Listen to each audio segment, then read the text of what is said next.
Hello friends, આજે આપણે બનાવીશું રતલામી સેવ। તો રતલામી સેવ તમે પહેલી વાર જ બનાવતા હશો તો પણ તમને આવડી જશે। આપણે એ રીતે પરફેક્ટ રીતે બનાવીએ છીએ। તો અહીંયા આગળ 3 કપ આપણે બેસન લઈ લીધું છે, તેને સરસ ચારી લેવાનું છે, ગાંગડા ના રહે એ રીતનું।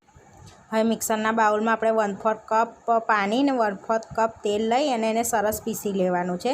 તો આ રીતનું આપણે ક્રીમી ટેક્સચર તૈયાર કરી લેવાનું છે।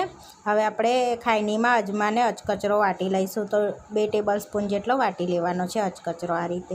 તો આ રીતે વટાઈ જાય એટલે આપણે લોટમાં એડ કરી દઈશું।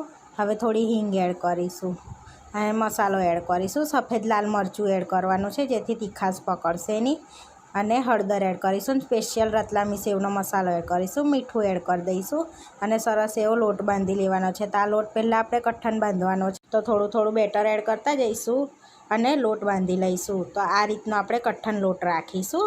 હવે એમાંથી થોડોક ભાગ 2 ભાગ કરી લઈશું લોટના। હવે થોડું થોડું પાણી એડ કરીને સરસ એને આપણે કરી દેવાનો છે સ્મૂથ, જેથી લોટનો કલર બદલાઈ જાય એ રીતનો રાખવાનો છે આપણે। આ રીતનો જોઈ શકો છો। હવે આપણે ચાયણી આ રીતે બધો કરી લેવાનો છે। તો બધો થઈ જાય એટલે આપણે સંચો લઈ લઈશું, એમાં એ રીતની ચાયણી એડ કરીને તેલવાળેથી બધેથી ગ્રીસ કરી લઈશું સંચાને। પછી એની અંદર આપણે લોટ ભરી લેવાનો છે। તો આ રીતે સરસ બધો લોટ ભરી લઈશું અંદર। હવે ગરમ તેલ કરવા મૂકી દીધું છે, એને બંધ કરી અને સરસ એવી આપણે સેવ પાડી લેવાની છે।